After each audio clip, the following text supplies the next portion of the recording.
Hi, this is Ned Siegfried from Siegfried and Jensen. As proud sponsors of BeliefCast, we hope you are inspired by Todd's weekly podcasts, which contain so many courageous stories of recovery and personal growth. Remember, it's not what happened in the past that matters, it's what happens in the future. We invite you all to work hard and be optimistic about your future. Enjoy today's podcast. Welcome back, everybody. This is Todd Sylvester with the Todd Sylvester Inspires BeliefCast. Thank you for joining me once again. I am so honored that you guys tune in week after week. I can't believe how we're blowing up, and it's not necessarily because of me. It's more because of these amazing guests that I have come on week after week. And we have an amazing person today, and I'm going to introduce him shortly. I want to give a shout out to our sponsors, Siegfried and Jensen, Wasatch Recovery, and Veracity Networks. Guys, thank you so much for believing in me. I can't tell you how much that means to me. I love you. And I love everybody who's tuning in week after week. This has been fantastic. And today is amazing because we have a beautiful person coming on today. We have a guy named Chad Foster. Chad, thank you for joining us today. It's my pleasure. Thanks for having me, Todd. Absolutely. And I got some things I want to read about Chad because I think it's important that people understand who this amazing guy is. He is the author of Blind Ambition, How to Go from Victim to Visionary. Chad, thank you again. And Chad lost his eyesight as a teenager, but that did not stop him from living an incredible life. And we're going to get to that here in a minute. But Chad is a successful corporate executive and an international motivational speaker. Chad uses his gift of going blind to teach and inspire us to thrive with change, create a more resilient leadership culture, and invite diversity to drive business innovation. Chad is an executive at Red Hat, one of the most innovative tech companies and the world's largest open source software company. Chad was the first blind graduate of Harvard Business School Leadership Program. He did something very amazing that Oracle said that could never be done. He built a software solution that created job opportunities for hundreds of millions of people by giving them the ability to earn a living by becoming the first to create customer relationship software for the visually impaired. That is impressive, Chad. Chad is direct and confident. He has a go for it, inspiring belief system, which I really appreciate. He's a downhill skier. He loves skiing, and that is no joke, people. He skis. He skis blind, which blows my mind. And Chad is determined, ambitious. He's driven. He speaks all over the world, from London to Beijing, and the Atlanta Opera crafted a story inspired by his journey. Chad inspires people to overcome their blind spots. He does this worldwide. And wow, we are lucky we get Chad today. He's married to, is it Evie? Is that how you say it? Evie. Yeah. Evie, sorry. Chad is married to Evie, and he's got a daughter, Juliana. So Chad, and a son, Jackson. Oh, and son, Jackson. Oh, wow. I didn't know that. I apologize. That's all right. Well, thanks for joining us, Chad. And man, your story is fascinating to me. You know, you weren't born blind. It actually happened later in life, which I think most people hearing this, that would be way harder, I think, because, you know, you knew what it was like to see. And now, you know, here you are that you're blind. And let's talk a little bit about that. And just maybe tell us a little bit about your childhood and, you know, a little bit about your family as well. Sure. Yeah. So growing up, I was pretty active. I lived a relatively normal and active childhood at the beginning, at least. But even at 3 years old, my parents noticed that I had problems seeing in really dark areas. So they took me to Duke University, where I was diagnosed with retinitis pigmentosa, or RP for short. And that's an inherited genetic eye condition that no one else in my family had, seemingly, right? It was one of those things to where I was the only person in the family who was symptomatic, had real problems in dark areas. But during the day, I had really no problems at all. I drove a car when I got older. I played sports, played football, soccer. I wrestled.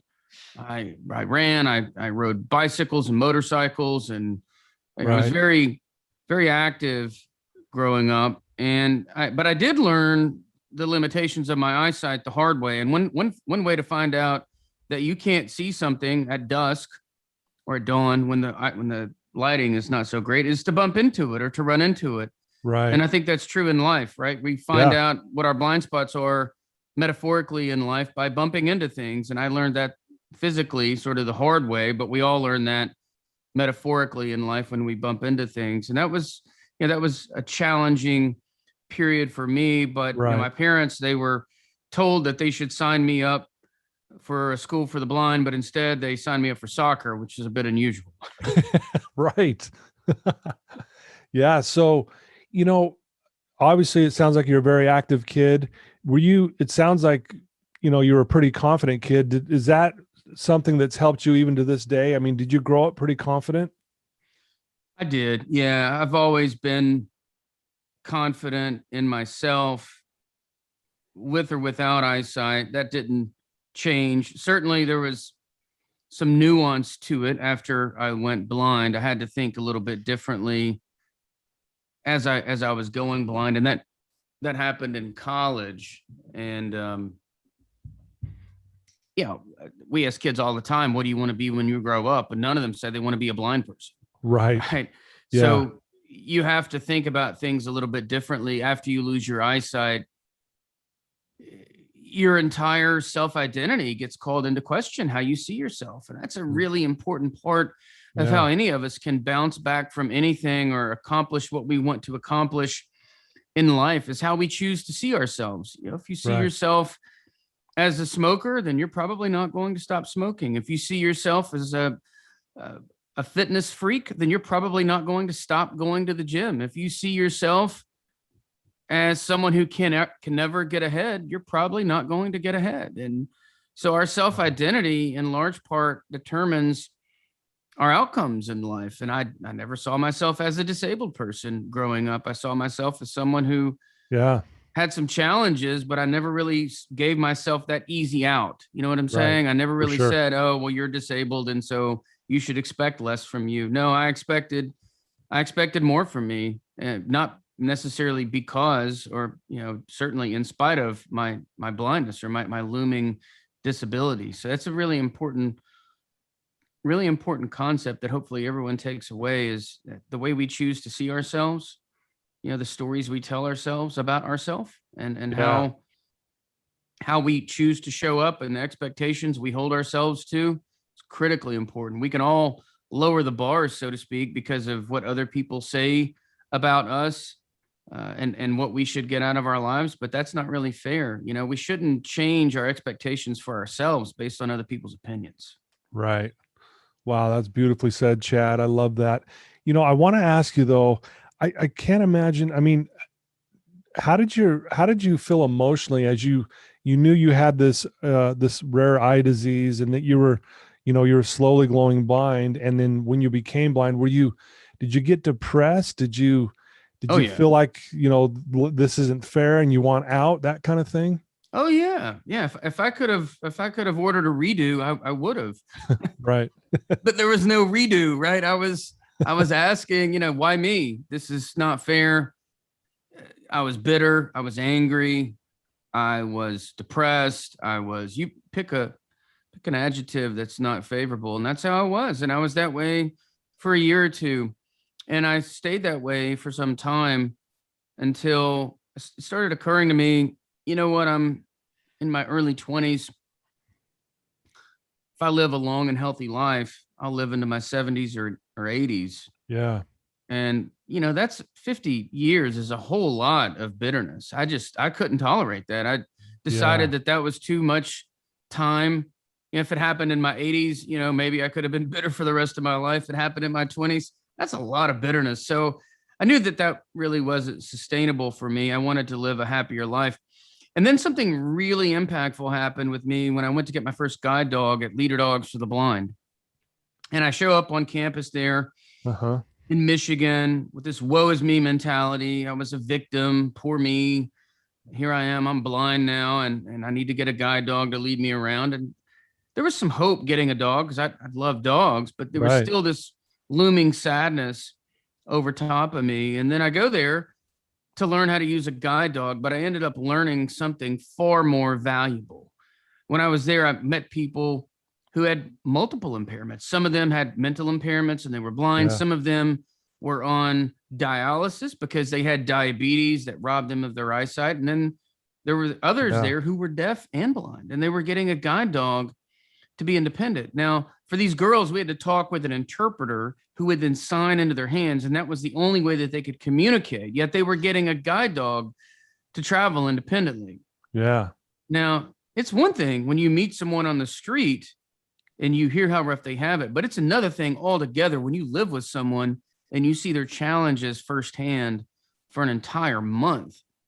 That moment was a real tipping point for me. Yeah. It taught me that happiness is not a feeling and it's not an emotion. It's a decision that each of us get to make every single day when we wake up. We either choose to deliberately frame our perceptions, or we allow the circumstances of our lives to determine our happiness for us. Wow. So that was a really important thing. It's like it's like a game of poker. You get, Right. you don't get to choose your cards, but you get to choose how you play them. Yeah. Wow. That's amazing, Chad. That leads me to, talking about that, choosing to be happy in your book, in the chapter, Dare to Be Great. I want to read something from there that I think our listeners need to hear. And it goes along with what you were saying. First, you said you were expressing gratitude for living in a time period that offers so many tools for learning and navigating through the day. And then you said, I love this. Like I've always said, now's a great time to go blind. And it is a great time to go blind. Absolutely. I love what you said there, but it's true though. Like you said, the technology and what's going on nowadays versus where it was, 20, 30 years ago, a huge difference, right? Yeah. Yeah. And people shouldn't worry. We're not taking applications or anything like that to go blind, but it's important how you choose to see a situation, right? I could choose to see the fact that I went blind in college, or I could choose to see that I was born into the wealthiest nation on earth at the dawn of the information revolution, with the services-based economy where so much is possible, to where I could not only conduct whatever research I wanted online, I could manage my household finances online. I could use computers and related technology for entertainment, for information, to make investment decisions, all of these things, and for profession. That could not have happened 100 years ago. What say-so did I have in being born in 1976 to where when this happened, it would be right at the dawn of the internet, lifting off and paving a way for a services-based economy like nothing we've never seen. What say-so did I have in being born in the United States, right? None of us had any say-so in that, despite the fact that we all take it for granted all the time. All of us do. I did too. My situation forced me to step back and reevaluate.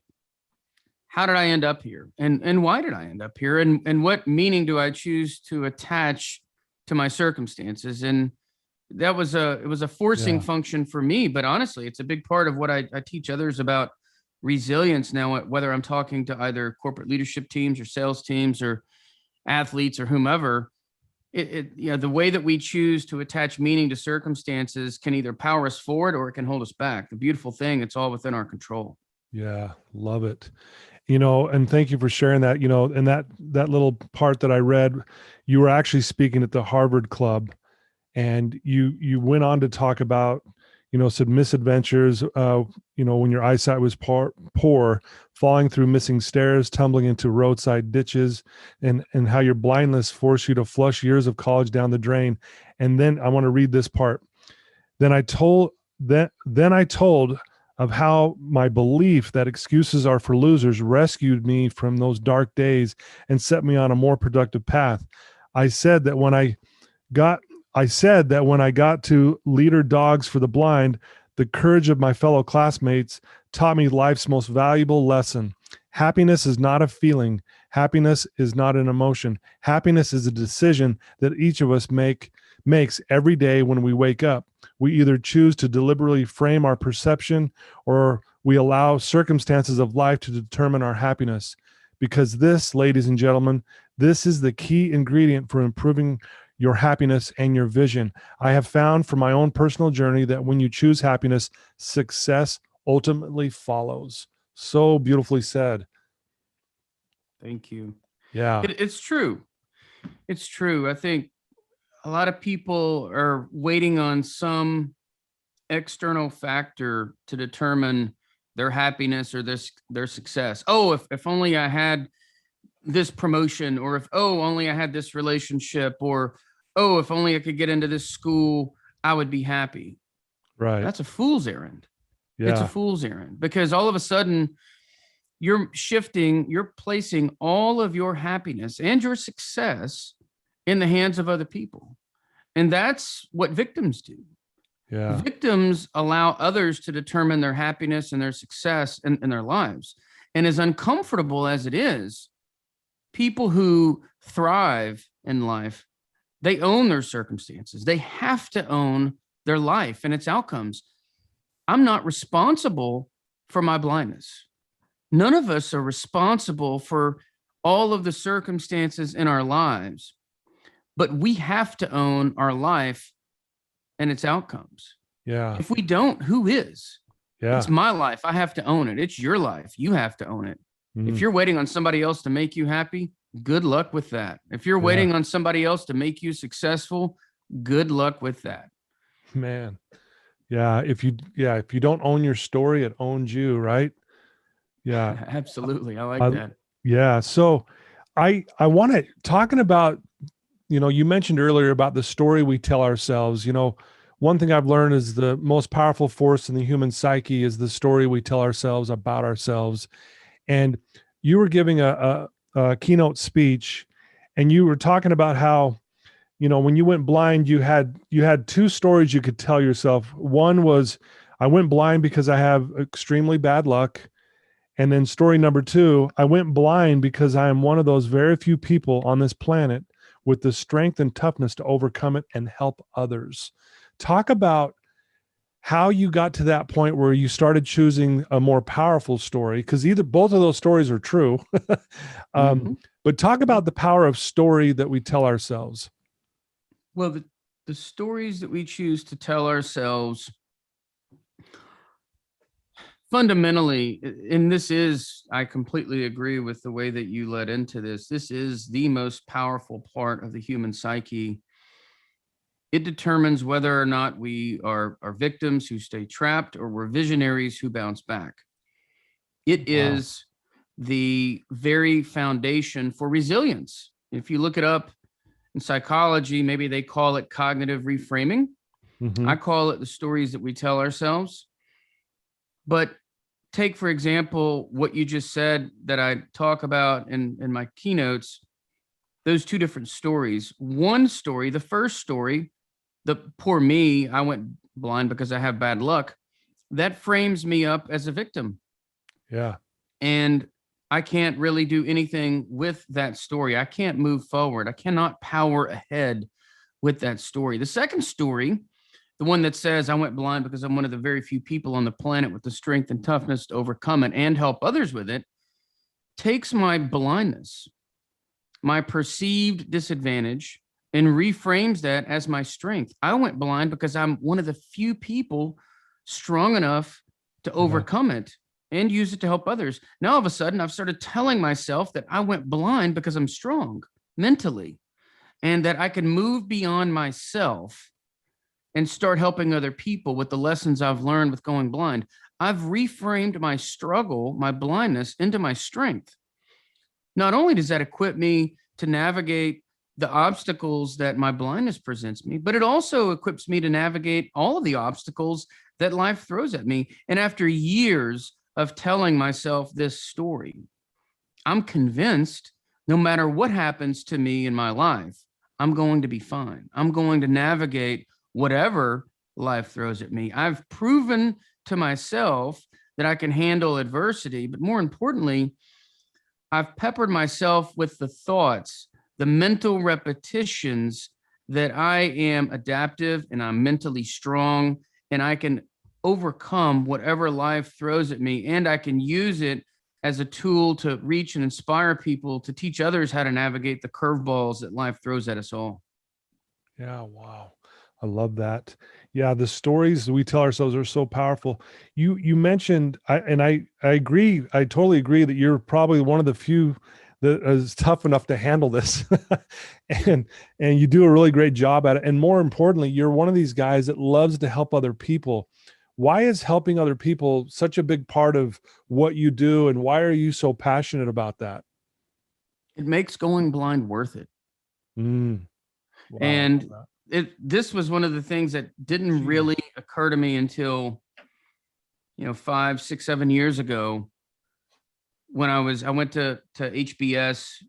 I was there for this executive leadership program that you had mentioned before. So I was working at a company, the one I worked at prior to Red Hat, and I was leading our pricing strategy and solutions team. And I'd, brought in over $45 billion in contracts, and they asked me what they could do for me. And for some strange reason, I said, send me to Harvard. And for some stranger reason, they said, okay. So I get to go to Harvard, and I'm there studying with Bill George, who is the former CEO of Medtronic, author of Discover Your True North. He's a senior fellow there at HBS. Yeah. And it became very obvious to me what my true north was.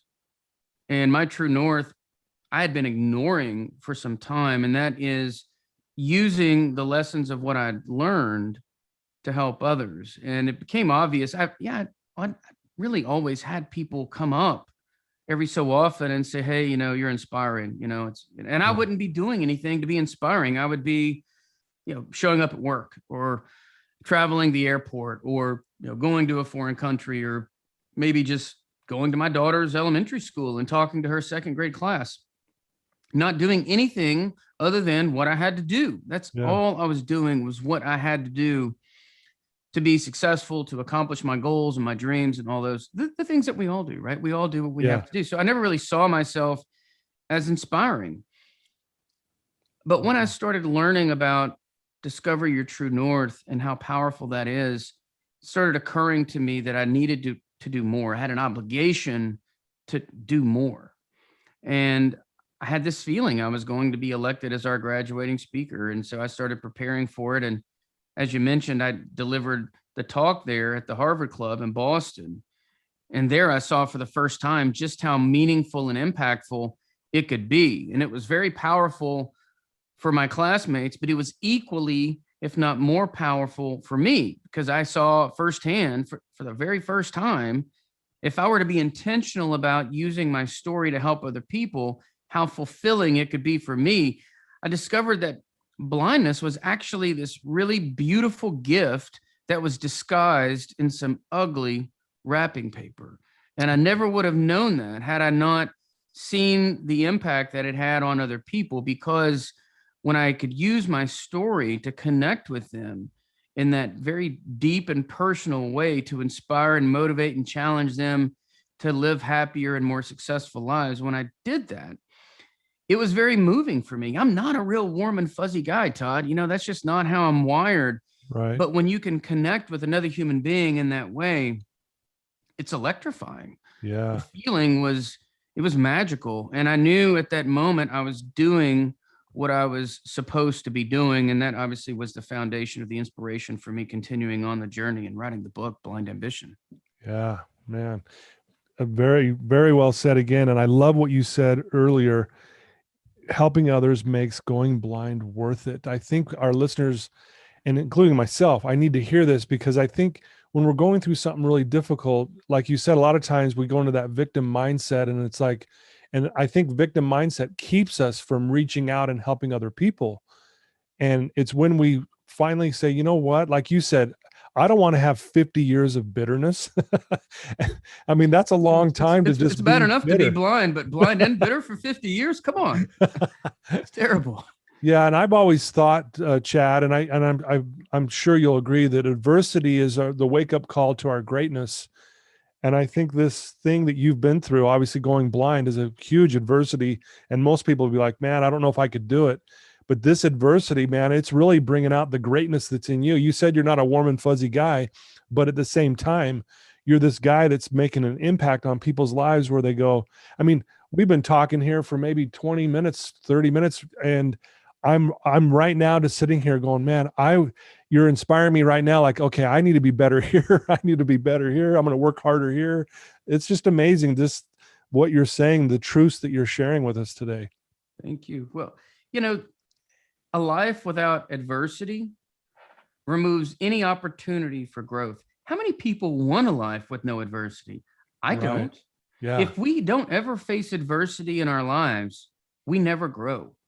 How fulfilling would a life be if all we did was push a button and everything we wanted showed up on our doorstep? Amazon's great, but what if everything in our life was like Amazon Prime? Oh, I want a successful career, push a button and it happens. I don't ever have to work for it. Yeah. Oh, I want a great relationship, push a button, no effort required. If there's no effort required in anything that we do, how fulfilling can our life be? Right. How fulfilling would it be, to get the great view at the mountaintop?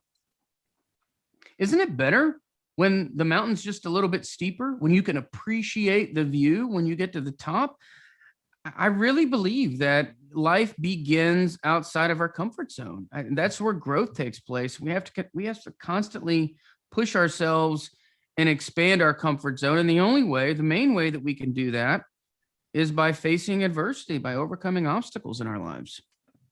Yeah. Wow. That's so true. It's like I got a statement that I love that you just reminded me of what you were just saying there. The greater the darkness, the greater the light. We wouldn't appreciate the light had we not gone through the darkness or the adversity. And, like you said, we appreciate climbing the mountain and getting to the summit because we climbed the mountain, right? Yeah. How enjoyable would it be if we had a helicopter drop us off? Yeah. Yeah. It wouldn't be nearly as enjoyable. Absolutely. And I know it's ironic, a blind guy talking about the view at the top of a mountain. Yeah. That's the other thing I love about you, Chad, is your sense of humor. You usually start off your keynote speeches with some humorous jokes about, what you're going through. And it's actually it's really nice to see that, Well, you have to keep it real. I have to keep it real. I take my job very seriously, but I don't take my situation too seriously. Yeah. Yeah, we're all in part of this shared human experience. We're all here for a short time. We have to have fun while we're here. Sure, we want to have an impact, but if I can't laugh and I can't have a good time, including laughing at me and some of the stuff that I've been through and some of the stuff that I do, what's the point? I definitely want to have fun and try and lighten people up, but I've found that using humor is a great way to disarm people and kind of lay the groundwork that we're all part of this human experience.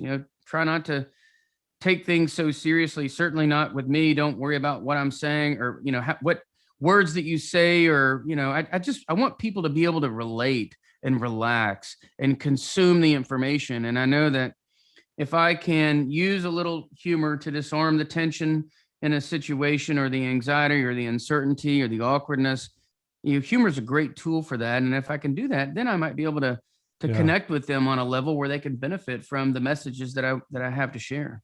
Yeah, I think that's why you're so good at what you do, Chad, is for that very reason. And, we mentioned earlier, you have this go for it, inspiring belief system.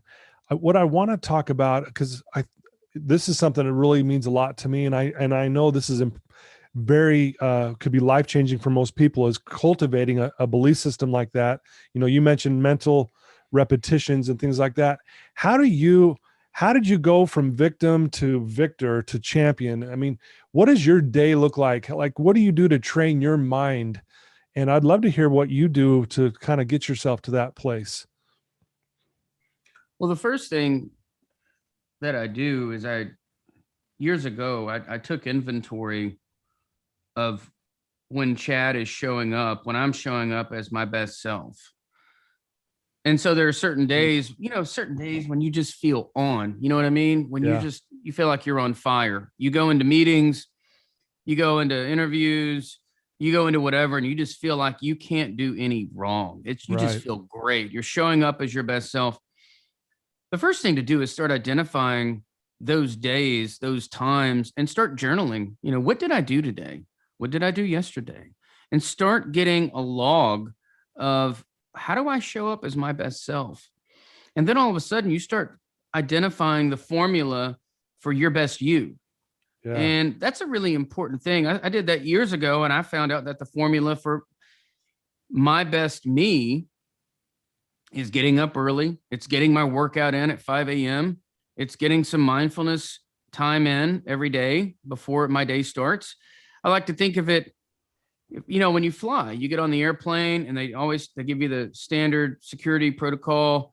And if cabin pressure drops, masks will drop from the ceiling. Yeah. And secure your mask before you secure the mask of others. Well, that's what I do in the morning. I'm securing my mask. I am taking care of my body. I'm taking care of my mind, so that whatever turbulence we face throughout the course of the day, I know that I am better equipped to deal with that. That's the foundation for everything for me. It's knowing how I show up as my best self, and then repeating that formula every day so that you're putting yourself in the best possible situation to be your best you day to day. That's the first thing. I think the second thing is constantly pushing yourself out of your comfort zone. Now, I've lived most of my life out of my comfort zone, if I'm being very honest. I think right. you're growing up and you can't see very well. You're learning the limitations of your eyesight at dusk or at dark. That's a really uncomfortable thing, slamming into obstacles, going to the hospital a bunch. Right. And then going blind in college, that was pretty uncomfortable. Getting a guide dog, and then walking into university classes with a 100-pound German Shepherd, that's uncomfortable. Walking into job interviews, conference rooms, traveling all over the United States and then globally, going into a hotel gym at 5 a.m. in China or Singapore when you can't see, you can't speak the language, you can't find the machinery. All those things are uncomfortable. Yeah. But when you do that over and over and over, you rinse and repeat, you push yourself outside of your comfort zone, you start to notice your comfort zone expanding. And as you expand your comfort zone, your confidence begins to grow. You realize, you know what? This was scary at first. It's not as bad as I thought it was. It's manageable. Yeah. And that starts to really build more and more internal self-confidence to take on more and more and more. And eventually you get to the point to where you're so self-confident that you think, you know what, I'm blind, but I think I can ski this double black diamond. What's the worst that can happen? Yeah, what's the worst? Oh man. I love it, man. That's very good advice. I've heard it said, and I've really tried to put this into my own life. If you win the first hour of the day, you win the day. If you lose the first hour of the day, you spend the rest of the day looking for it. Completely. It's, for me, that's crucial. Getting that repeatable formula so that you can, again, it's, you got to secure your mask before you secure the masks of others. You can't take care of anybody if you're not in good shape yourself. Yeah, totally agree. Well, you mentioned skiing a black diamond. I'd love to ask you about how in the world do you ski, and tell us about the first time you attempted to do this. Well, when I ski, someone skis behind me and we're both wearing helmets with earpieces. Okay. To communicate with one another. And I should clarify, I am particularly wearing a very good helmet, which if you're a blind skier, you need a very good helmet, which I have, because I have crashed a lot. I didn't know how to ski before I went blind. I learned how to ski after I went blind at the tender age of 38. Right. And it was a little bumpy, not going to lie. It was a little bumpy. But I told the ski pro, and so my friend called me. I guess I'll back up for a second. My friend called me and said, "Hey, I'm in here in Aspen, Colorado, and a friend of mine has a condo. There's a program out here called Challenge Aspen where they can teach you how to ski." I just said, my initial response was, "I'm an adventurous person, Paul, but that just doesn't sound very safe. I just don't know about skiing. Aren't there other maybe should we try something else, badminton or I don't know, golf or something a little safer?" And he's like, "No, it's possible." So I go to Aspen the next year, And I am always like, I'm 110% into everything, right? I Right. cannot halfway do something. Yeah. If I'm going to halfway do it, I don't even want to be a part of it, right? I'm either on or I'm off. There's really not a lot of in between. So I kept pushing the Ski Pro out there. Ski Pro's there, and they're experts. These people are phenomenal. They guide people down the mountain all the time. They help people with different physical constraints learn how to ski and do lots of other things. And so they're absolute pros. But I kept pushing Sonia out there, and I said, I want to know that I have flirted with my edge of control. So if I don't have a major wreck before I leave, then I'm not really sure I'm pushing myself. I want to make sure that I'm flirting with my edge of control. So I got my wish. The last day, I ended up having a major yard sale, as is the slang for it, on the mountain. Right. Come to find out, I'd separated my shoulder. I didn't know it. I found out later that I separated my shoulder and still got a few runs in.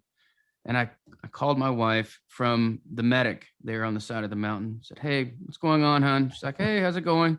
"Oh, it's going great. It's going great. Everything's fine." She's like, "Did you have a good time?" "Yeah, I had a great time.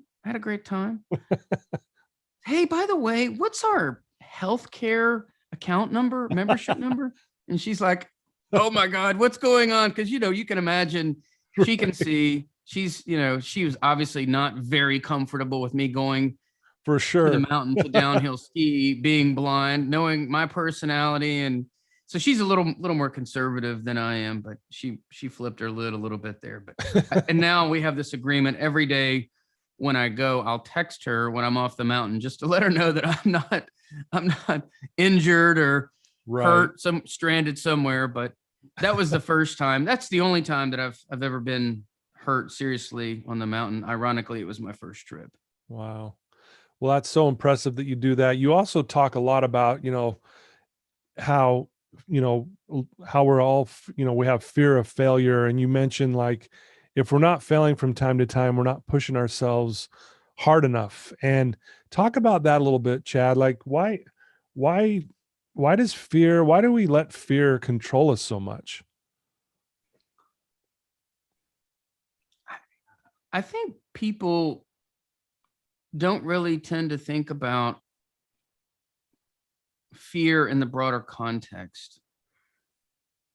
And what I mean by that is there are fears, and then there are counter fears. And then there's the broader context of, what do I want out of my life? What do I want to think when I look back on my life? What am I more scared of? Right. And so I'll do this mental exercise of zooming ahead in my life, like I talked about earlier, when I said living 50 years in bitterness. Right. Think about the same thing as it relates to fear. When you look back on your life 50 years from now, what are you more scared of? Are you more scared of saying, well, I tried this and I tried that. I failed at some, I succeeded at some, but I tried everything I wanted to try? Or are you more scared of saying, well, I don't know, because I wanted to do this, but I was too scared to try. So now I don't know just how much I could have done. I don't know if I could have accomplished that. I don't know what my full potential could have been. I don't know how wildly different my life could be right now. The fear of the unknown, the fear of not knowing. That's the counter fear that I'm talking about. Sure, right. There's fear of failure. We all have this instinctive drive to not want to fail. None of us want to fail. Yeah. I don't want to fail, but I do believe if we're not failing every now and then we're not aiming high enough. We have to aim high enough to know that we're stretching ourselves and pushing ourselves to our full potential. But that fear of not knowing what is possible, not knowing if we reached our full potential, the fear of regret. Yeah. That's the fear that terrifies me, because we don't get any do-overs. We don't get to go back and go, you know what? This might have been my life. I'm going to the grave with something that I could have given the world. but I didn't, because I didn't have the courage. I couldn't step through the fear. Right. Courage is not the absence of fear. Courage is doing something despite the presence of fear. We have to step through the fear. It's fine to be scared. We all get scared. I get scared all the time. Yeah. It's fine. We all do. What's not fine is giving in to the fear and not making a decision because of the fear, especially when there's no real physical harm. I'm not talking about jumping out of a plane without a parachute, doing something Right. stupid. Sure. But I am talking about this fear of failure and maybe what other people think and embarrassment and all these other things that go in, that go through people's minds. We can't take our gifts that we've been given. We can't take those gifts with us to the grave, right? We have to really make sure that we live our best life. And the only way to do that is to step through the fear. Wow. Love that. So beautifully said. Thanks for sharing that, Chad. I want to talk to you. I want to talk about, there's so many things to talk about. I don't know how I can, rank these, but one of the things that really stood out to me in your story is the sacrifice that your mother made for you. Mm-hmm. And I would love for you to share the sacrifice that your mom made for you and just talk about how much that meant to you and what she did. And just, she sounds like an amazing person. Yeah, I learned a lot of what I know, obviously, from both of my parents, but my mom, especially, the amount of selflessness that you mentioned, the amount of patience, the amount of commitment that she had to do everything that she had done. Obviously, the courage of allowing me to live as full of a life as possible. But then when I was in college and my eyesight faded completely, this was back in 99, 98. There was no Amazon Kindle back then. You couldn't get books electronically. Yeah. So when you're in college and you can't see to read, that's kind of a problem because there's a lot of reading in college, Sure, that is a problem. That is it's kind of a major problem. And so my mother literally read every single one of my college books to cassette. Wow. Audio cassette, every single one. My dad would go to work. She would be reading books. He would come home. She would still be reading books. She would read until her voice was down to a rasp. And that was really, it showed commitment. It showed patience. It showed selflessness. And it was very inspiring for me because when someone is putting that much effort into helping you, how can you let them down? Yeah. And I ended up reading all of my textbooks twice. That was my new learning system. I was having to relearn how to learn. So Yeah. I would read each book twice. I would listen to each recorded lecture twice. And then I would go over my notes with a note taker that the university gave me. And it turned out I was a better blind student than sighted student. Wow. I ended up making straight A's in all of my business classes and made the dean's list and went on to work for a top consulting firm. But when someone sacrifices that much, you can't let them down. Yeah. You absolutely cannot let them down. And then as I started making my grades, my mom got a job just to help me live the lifestyle that I wanted to live. I needed to live on campus because it was easier for me to walk, obviously not being able to drive very well when you can't see. It wasn't quite as safe as safe to drive anymore. My German Shepherd, he was fine. The clutch would throw my German Shepherd off. So he wasn't a very good driver either. But so we would have to walk to and from classes. So I lived on campus and she would work just so that I could, that they could afford for me to live over there on campus and live as normal of a life as I could, as long as I was making the grades. So as long as I continued to make A's, I would continue to get flexibility to do what I needed to do. And obviously that panned out well for me because the grades allowed me to get a good job and it created the right habits, which we all need the right habits. Having good intentions are fine, but intentions without actions are useless. Right. So I had the right actions and habits to enable me to adapt and even thrive in my circumstances. Wow.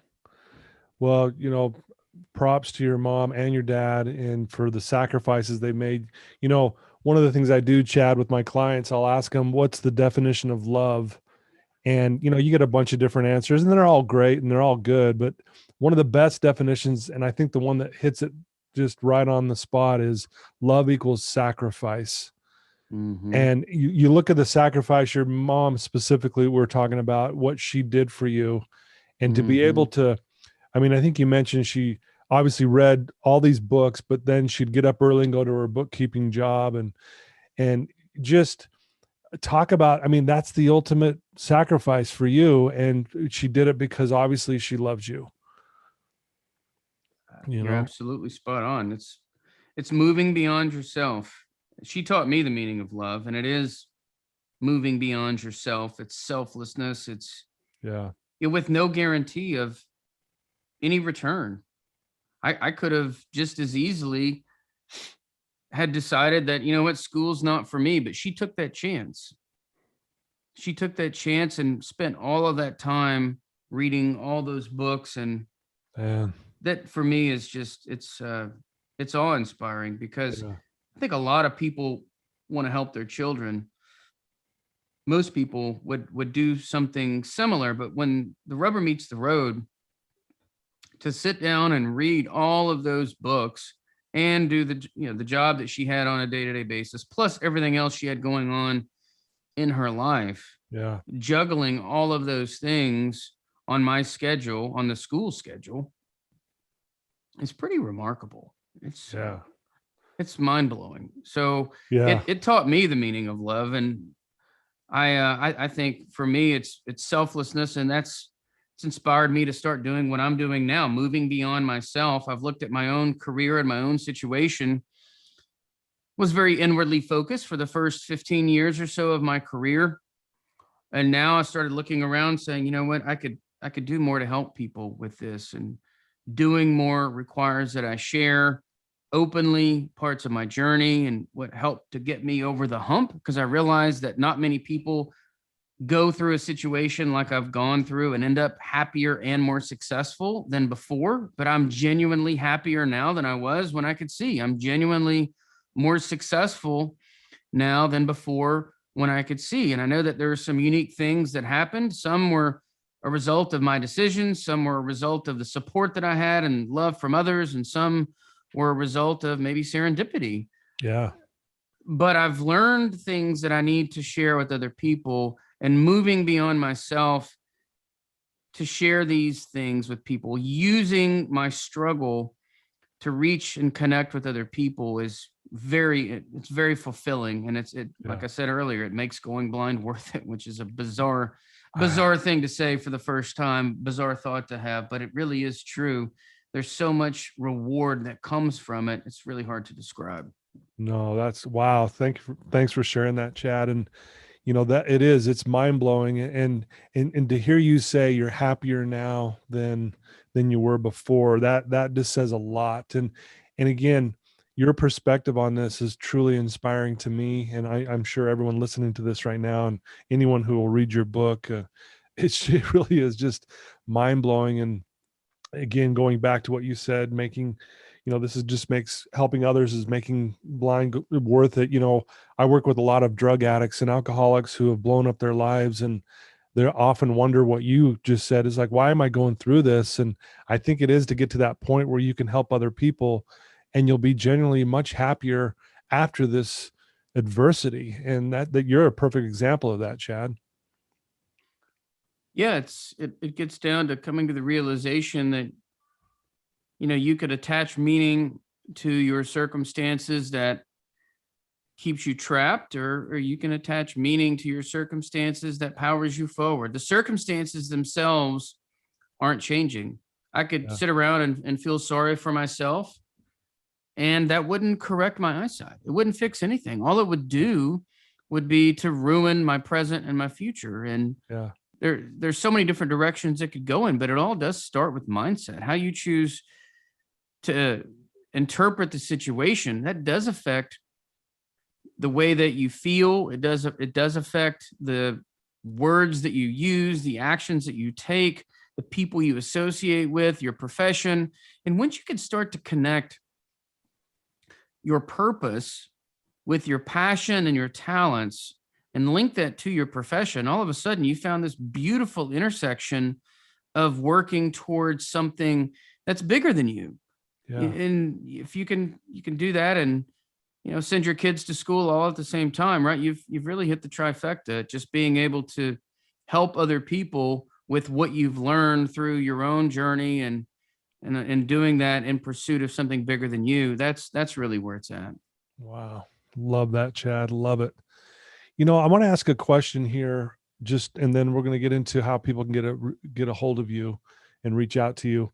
If there's someone listening to this story right now, listening to you, who's in a really dark place, they're struggling, they're not sure what to do.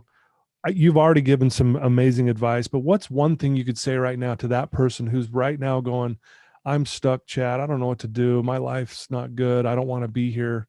What would you tell them?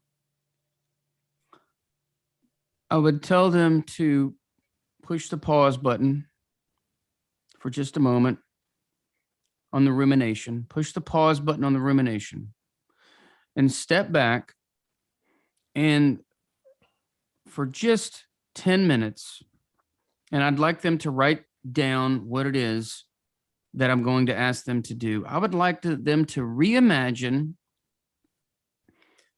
what their vision of greatness would be.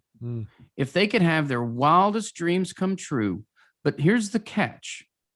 That wildest dream of greatness has to include their unchangeable circumstances. And by unchangeable, I mean, if they have a loved one they've lost, that person's not coming back. Okay. If they have a blindness that there's no cure for, right? It's hard to say, all right, I'd like to be able to see again, right? It has to include unchangeable facts. What is the boldest vision of greatness that they can think of? How can they make their situation look good? I had to figure out how I could make blind look good. Right. That's not an easy thing to do. I love that, man. That's powerful. But it's true, right? If I can never reimagine how I can make blind look good, how can I move towards acceptance? But if you can push pause on the rumination, you can step back and get real. And when I mean get real, I want you to be bold and say, you know what? Say you're, I don't know what's going on in your life, but if it's money, be bold on the money. If it's relationship, be bold on the relationship. If it's profession, be bold on the profession. It has to be bold. If it's bold enough, it can inspire you to take action, but it has to include things that you can't control. Like for me, it was my blindness. I couldn't sit back and go, all right, I can make blind look good by being able to see again. No, that doesn't work. Right. It's got to factor in the reality. But if it's bold enough to move us to action, we can start working towards the things inside our sphere of influence. I could start working on relearning how to learn, getting a college degree, learning how to write code to engineer my software without being able to see my computer screen, learning how to give a keynote presentation, learning how to write a book, learning how to win lots of contracts in the business world. All of those things were within inside my sphere of influence. They weren't easy to do, but with this bold vision of greatness, it can move you to action. If you don't have a bold vision of greatness for you, that's step number one. You've got to step back and figure out, all right, what can I envision? Because it's envision. Envision comes from within, right? Eyesight is what we see around us. Vision is what we see within us. So we have to step back and envision what that bold new reality is going to be for us. That can move us to action, because we can have all the hopes and dreams in the world, but hopes and dreams without actions are worthless, right? We have to be able to take action. And the best way to take action is to have something that is inspiring enough to move us. So that would be my advice, is to step back and start thinking about what that vision is. And then once they do that, they can start building out a plan that says, all right, that's what I want to be. That's my vision of greatness for me and my situation. Now, what are the things that are inside my sphere of influence that I need to work on? For me, it was relearning how to learn. That was kind of important. And then it was getting a college degree and making good grades and then getting my first job. And all of those pieces can be worked. And if we have the right vision of greatness for ourselves that factors in the unchangeable facts, but also is bold enough to move us to action, then we've got a shot to start creeping forward and moving towards that vision. Wow. Beautifully said, Chad. That is amazing. Great advice for all of us. And if we are struggling, take action, like you said. And I love when you said vision comes from within, and coming from you to hear that, it has so much more impact. And I just love that. And I do have to say, this might sound weird, Chad. I hope this is okay, but your cover to your book is freaking badass. It looks amazing. Thank you. It really is a really killer looking cover. And thank you. That was beautiful, Chad. Thank you so much. If people want to reach out to you, Chad, and they want to, learn more about you, they want to buy your book, they want to, when's your next keynote, all this stuff, anything that you're doing, what's the best way for them to reach out to you? Yeah, they can find me at my website, which is chadefoster.com. We're on all of the social media feeds. All of those are on my website, but it's find Chad E. Foster for Facebook and Instagram, at Chad E. Foster for Twitter. We're on LinkedIn. I have a YouTube channel.